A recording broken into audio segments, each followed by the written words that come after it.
అందరికీ హృదయపూర్వక నమస్కారాలు. క్షమించాలి, మీడియా రిక్వెస్ట్ మీద 15 minutes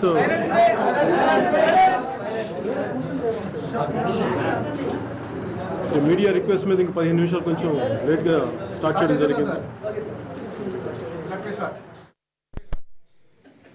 అంటే లాస్ట్ 1.5 నుంచి చాలా తక్కువ సార్లు పార్టీ పెట్టినప్పటి నుంచి చాలా తక్కువ సార్లు మాట్లాడతాను. దానికి కారణం నాకు అభిప్రాయం లేక కాదు, ప్రతి విషయం మీద నా అభిప్రాయాలు నాకున్నాయి. కాకపోతే రాష్ట్రాలు విడిపోయిన తర్వాత ప్రతి ఒక్కరు చాలా బాధ్యతగా మాట్లాడాల్సిన అవసరం ఉంది.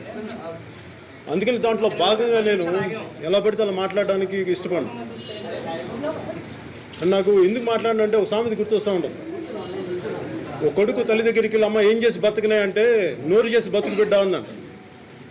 అలా ప్రతి రాజకీయ నాయకులు ప్రతి ఒక్కరూ నోరు చేసుకోవడం కాదు, నోరు పారేసుకోవడం వల్ల అది ప్రజలకు అనర్థాలు. అందుకని నాకు నోరు పారేసుకోవడం కంటే కూడా అవసరమైనప్పుడు నోరు ఇప్పడం నాకు తెలుసు. నాకు పోయిన సంవత్సరం నరేంద్ర మోడీ గారు ముఖ్యమంత్రిగా ఉన్నప్పుడు, గుజరాత్ ముఖ్యమంత్రిగా ఉన్నప్పుడు, ప్రధానమంత్రి అభ్యర్థిగా ఎన్నికల ప్రచారంలో ఉన్నప్పుడు నేను వారిని అహ్మదాబాద్లో కలవడం జరిగింది. దాంట్లో అనేక విషయాలు వచ్చినాయి ఆ చర్చల్లో. కానీ దాంట్లో భాగంగా ఆయన నాకు చెప్పింది ఏంటంటే తెలుగు జాతి ఐక్యత దేశ సమగ్రతలో ఒక భాగం అని చెప్పారు నాకు ఆ రోజు. నాకు ఆ మాటలు చాలా బలం, నాకు ఆయనతో చాలా పంచుకున్న విషయాలు నాకు అది కూడా ఉంది. కానీ ఈ రోజున నాకు మార్నింగ్ పేపర్స్ చూస్తున్నప్పుడు తెలంగాణ ముఖ్యమంత్రి చంద్రశేఖరరావు గారు ఆ తెలుగు జాతి ఐక్యతకి మొట్టమొదట అడుగు వేశారా అని అనిపించింది. అంటే చాలా ప్రతిష్టాత్మకమైన యాదాద్రి గుడికి విజయనగరానికి జిల్లా చెందిన ఆంధ్రుడైన ఒక ఆనంద్ సాయిని ఒక ఆర్కిటెక్ట్ని పెట్టడం వారి పెద్ద మనసుకి ఒక చిన్న ఉదాహరణ అనిపించింది. అందుకని తెలుగు జాతి ఐక్యత కోసం మొట్టమొదటిగా అడుగు వేసిన కేసీ చంద్రశేఖరరావు గారికి, తెలంగాణ ముఖ్యమంత్రి చంద్రశేఖరరావు గారికి మనస్ఫూర్తిగా నా అభినందనలు తెలియజేసుకున్నాను.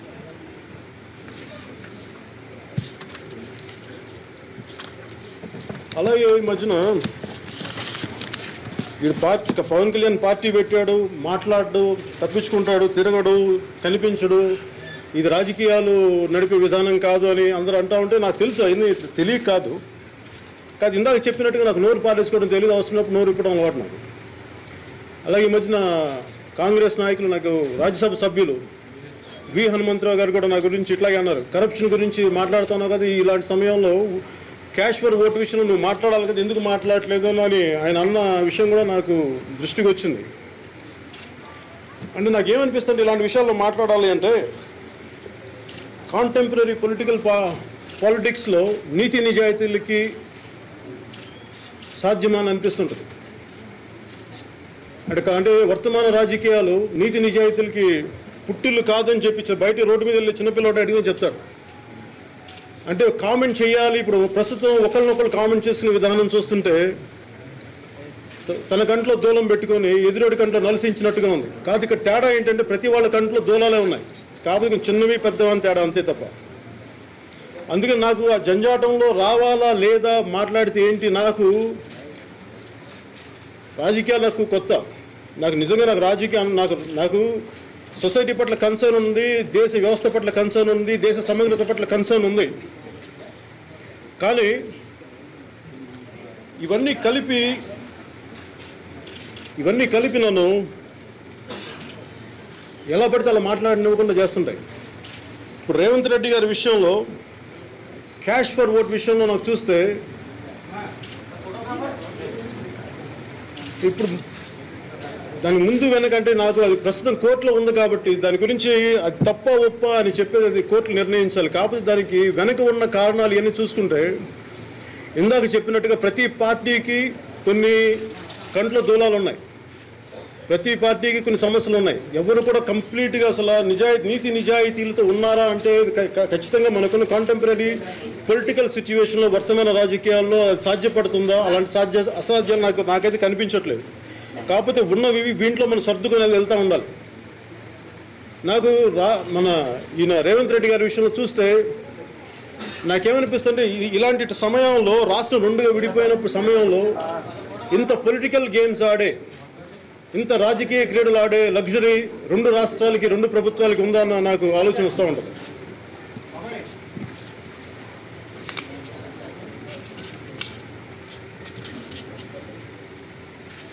సో నాకు అనిపిస్తుంది ఏంటంటే ఇద్దరికి, రెండు రాష్ట్రాలకి చాలా బాధ్యతలు ఉన్నాయి, చాలా సమస్యలు ఉన్నాయి, సరిహద్దు సమస్యలు ఉన్నాయి, ఇంకా ఆస్తుల పంపకాలు సరిగ్గా జరగలేదు, ఇంకా కొట్టుకుంటానే ఉన్నాం.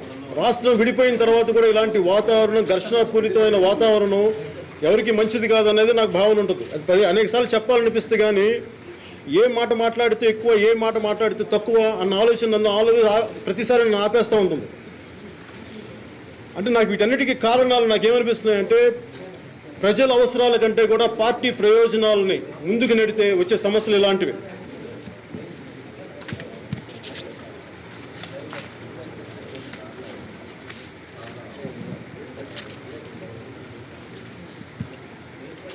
అలాగే అలాగే ఇంకో ముఖ్యమైనది ఏంటంటే phone tapping case. Phone tapping అనేది నిజానికి దాన్ని చాలా సీరియస్గా తీసుకోవాల్సిన విషయం. అదేంటంటే ఈ రోజున ప్రతి ఒక్కళ్ళకి ఈ పొలిటికల్ గేమ్స్లో ప్రజా అవసరాలు, ప్రజా సమస్యలను తీర్చాల్సిన వాళ్ళు ఈ పొలిటికల్ గేమ్స్కి అలవాటు పడిపోయి ఫోన్ ట్యాపింగ్స్ కానీ అలాగే సీక్రెట్గా మీరు తీస్తూ ఉంటే మీరు ప్రజలకు ఎప్పుడు చేస్తారు? ప్రజా సమస్యలు ఎప్పుడు తీరుస్తారు? ఉమ్మడి రాష్ట్రంగా ఉన్నప్పుడు ఏదన్నా ఇలాంటి జరిగినా కానీ ఏదైనా భరించగలమో, ఇంకోటి చేయగలమో, కానీ చాలా సున్నితంగా రాష్ట్రం విభజన జరిగి ఇంకా సమస్యలు ఉండి ఇంకా 10 సంవత్సరాలు 15 సంవత్సరాలు ఎంతకాలం పడుతుందో తెలియదు. ఇలాంటి సమయంలో రెండు రాష్ట్రాల ముఖ్యమంత్రులకి చాలా బాధ్యతలు ఉన్నాయి అనేది ప్రతి ఒక్కళ్ళ ఆలోచన. నా ఆలోచన కూడా అలాంటిదే. అందుకని ఫోన్ ట్యాపింగ్ విషయంలో ఒక్కటి మటుకు ఏంటంటే మీరు ఇలా చేసుకుంటా వెళ్ళిపోతే, ఉదాహరణకి రేవంత్ రెడ్డి గారి విషయం తీసుకుంటే ఆయన వాళ్ళు చేసింది చూస్తే దాని ముందు వెనక కొంతమంది టీడీపీ ఎమ్మెల్యేస్ని టీఆర్ఎస్లోకి వెళ్ళిపోయారు. ఓకే, పార్టీ వ్యక్తులు నచ్చకపోవచ్చు, ఏ పార్టీ టికెట్ మీద గెలిచామో పడలేదని వెళ్ళిపోవచ్చు, కానీ ఇలా చేసుకుంటా వెళ్ళిపోతే పార్టీలు అభ్యర్థుల్ని తీసుకోగలం కానీ ఎమ్మెల్యేలని ఇప్పుడు ఉదాహరణకి తలసాని శ్రీనివాస్ యాదవ్ గారు ఉన్నారు, ఆయన్ని టీఆర్ఎస్లోకి తీసుకురాగలరేమో కానీ సనత్ నగర్ ప్రజల నమ్మకాన్ని తెచ్చుకోగలరా అని అనిపిస్తుంటుంది. సో ఇలాంటి ఆటలు ఆడి ఆడి ఆడి ఇక్కడ దాకా తీసుకొచ్చారు. ఈ రోజున ఏమైపోయింది, లాస్ట్ నెలగా ఒకటే సమస్య, మొత్తం ప్రజల సమస్యలు తీర్చడం మానేసి కోర్టు కేసులు, సిబిఐ కేసులు ఇలాంటివన్నీ చేసుకుంటూ వెళ్ళిపోతున్నారు. ఇలాంటివి చేసుకుంటూ వెళ్ళిపోతే నా భయం ఏంటంటే, నేను ఫస్ట్ టైం పొలిటిక్స్ మార్చి 14న నేను వచ్చినప్పుడు, దాని తర్వాత నరేంద్ర మోడీ గారిని అహ్మదాబాద్లో కలవడం జరిగింది. నేను ఆయనకి ఒక భయం చెప్పాను. నేను ఆయనకి నా భయం ఏంటంటే ఎస్టాబ్లిష్మెంట్స్ కొట్టుకుంటాయి, అంటే రెండు ప్రభుత్వాలు సయోధ్యతో పని చేయాల్సిన ప్రభుత్వాలు కొట్టుకుంటూ ఉంటే సివిల్ అన్రెస్ట్ అండ్ సివిల్ వార్కి దారితీస్తాయి, అంతర్యుద్ధాలకి దారితీస్తాయి. ఇది నిజంగా సాధ్యం. నేను ఒకప్పుడు నేను నా మిత్రులతో అంటూ ఉంటాను కొన్ని సంవత్సరాల క్రితం, సివిల్ అన్రెస్ట్ స్టార్ట్ అవుతుంది, ఇది మంచిది కాదు అంటుంటే ఎవరు నమ్మేవాడు కాదు నా మాట. దానికి క్లాసిక్ ఉదాహరణే మన జల వివాదంలో రెండు ప్రాంతాల పోలీసులు రక్తాలు కొట్టుకునేలా తలలు బాలు కొట్టుకున్నారు. ఇది it's కలోసల్ failure of both the governments. ఇలాంటి పరిస్థితులు రాకూడదని నేను కోరుకుంటున్నాను. కానీ అలాంటివి వస్తున్నప్పుడు శాంతి భద్రత సమస్యలు తలెత్తుతాయి. ఎవరైతే ప్రజల్ని కాపాడాలో పోలీసులు, మీరు వాళ్ళ మధ్య సయోధ్య లేకుండా వాళ్ళే ఒక రెండు శత్రు దేశాల యుద్ధ సైనికుల్లాగా తలలు పగలు కొట్టుకుంటే ఇంక మామూలు సామాన్య ప్రజలను రక్షించగలిగేది ఎవరు? సామాన్య ప్రజలకు సమస్యలు వస్తే ఎవరికి చెప్పుకుంటారు? ఇలాంటి సమస్యలన్నీ ఉత్పన్నమవుతాయి. నేను నరేంద్ర మోడీ గారికి ఇదే చెప్పాను, మీరు ఇలాంటి ఆంధ్ర తెలంగాణ అని చాలా సున్నితమైన సమస్య, దేశంలోకెల్లా చాలా సున్నితమైన సమస్య. 60 సంవత్సరాలు పై చిలుకు హైదరాబాద్ సీమాంధ్రకి రాజధాని. దానివల్ల అనేక మంది ఇది రాజధాని అని చెప్పి చాలా రకాలుగా రావటం వల్ల ఇది సొంత ఇల్లు అయింది ప్రతి ఒక్కరికి. ఇది 1960లో కానీ దీన్ని విడదీసేస్తుంటే ఇన్ని సమస్యలు వచ్చిండేవి కావు. కానీ 60 సంవత్సరాల తర్వాత తిరిగి ఇలా అర్ధాంతరం పిచ్చిగా ఒక పద్ధతి పాడు లేకుండా హ్యాప్హాజర్డ్ మేనర్లో విడగొట్టేసి, అక్కడేమో రాజధానికి డబ్బులు లేవు, ప్రత్యేక ప్యాకేజ్ ఇవ్వలేదు, తెలంగాణనేమో మిగిలిన రాష్ట్రం చేశారు. మంచిదే, సంతోషమే, దీన్ని ఎవరు కాదనుకో. కాకపోతే కేంద్రం పరిస్థితి ఎలా ఉందంటే ఒక కంట్లో వెన్న ఇంకో కంట్లో సున్నం పెట్టుకున్న పద్ధతిగా ఉంది.